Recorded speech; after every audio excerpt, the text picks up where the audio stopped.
रिक्त हुई है तो स्वाभाविक रूप से दुखद कारण से रिक्त हुई है, पर 28 सीट है। कांग्रेस में जो है बेरोजगारी की वजह सच बात है, एक बात नहीं है, मैं कई बार दिनों से देख रहा हूँ, कर तो सच काम रहे हैं वो। एक भी रोजगार नहीं दिया तो बेरोजगारी दिवस तो मनाएंगे ही ना 15 महीने में। एकमात्र ऐसी पार्टी हिंदुस्तान की है जिसने 15 महीने राज किया और एक भी सरकारी वैकेंसी नहीं निकाली।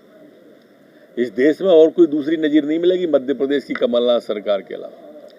एक भी बेरोजगारी व्यक्ति को बेरोजगारी भत्ता नहीं दिया और घोषणा पत्र में डाल दिया।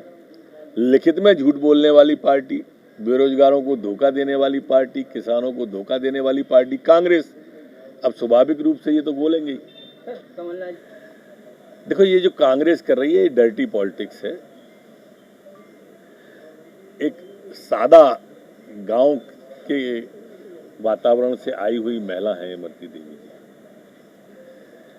और इसलिए वो इस तरह के बयानों को लेती रहती है, कांग्रेस पकड़ती है। ये डर्टी पॉलिटिक्स कहलाती है। उनकी सादगी का इस तरह से नहीं लेना चाहिए। राजनीति करना है तो सीधे सीधे करें। किस तरह की राजनीति कर रही है एक अनुसूचित जाति के? देखो, कांग्रेस पे दरअसल में व्यक्तियों का टोटा है।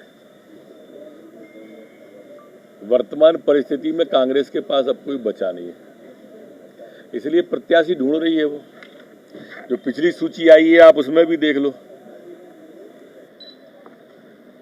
बिल्कुल यहाँ से बमौरी से कन्हैया लाल जी से लेके हमारे वहां तक बांडेर और ग्वालियर तक सब आयातित लोग ही हैं। जैसी कांग्रेस की स्थिति है वैसी इन आने वालों की स्थिति है। सर, कमलनाथ जी आज 2 दिन के लिए ग्वालियर के दौरे पर रहेंगे और कहना है रोड शो करने वाले हैं, बड़ा रोड। अच्छा है, स्वागत है, आए, चुनाव है, आते हैं, आना चाहिए। लेकिन जब मुख्यमंत्री थे तब क्यों नहीं आए, ये भी बताना चाहिए। बीजेपी ने पूछा भी सवाल, हमारे सवाल का वो कभी जवाब दे नहीं पाएंगे क्योंकि हम सत्य बात पूछते हैं और वो कांग्रेस कभी सत्य बोलती नहीं है, क्योंकि उन्होंने अपने पूरे कार्यकाल में किसानों के हित के लिए कभी कुछ किया नहीं। ये विधेयक किसानों के हित का विधेयक है, किसानों के हित में लाया गया एक ठोस कदम है जो माननीय मोदी जी ने लाया है। और इसलिए कांग्रेस के टाइम में तो आप देखिए पूरे देश के किसानों को आत्महत्या को मजबूर इसलिए होना पड़ा कि इनने नीतियां इस तरह की बनाई जो किसान विरोधी थी, और ये विधेयक किसान हितैषी है। देखिए, प्रतिदिन गरीबों के कल्याण के लिए कार्यक्रम हो रहे। 16 तारीख को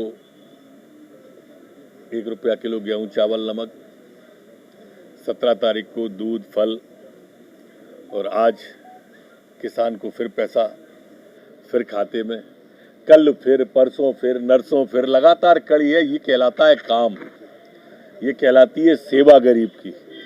पूरे 15 महीने में जितने नहीं किए उतने कर दिए हम 7 दिन में, ये काम कहलाता है। अब उन्हें सिर्फ बातें करना है, काम करना ही नहीं। तो मित्रों, रोज हम कोरोना से दुखद, अभी आप ही ने चर्चा करी ब्यावरा सीट की, आपने देखा कि डबल संक्रमित हो गए, पुनः संक्रमित हो गए हमारे रीवा के महाराज साहब, पूर्व विधायक कल रमाकांत जी। ऐसे दुखद क्षण में जब सर्वदलीय बैठक माननीय विधानसभा अध्यक्ष जी ने, प्रोटेम स्पीकर जी ने बुलाई थी, उसमें भी आम राय यही आई है सभी दलों की कि कितने कम समय में इसको निपटाया जाए जिससे कम से कम विधानसभा के ऊपर तो ना आए कुछ।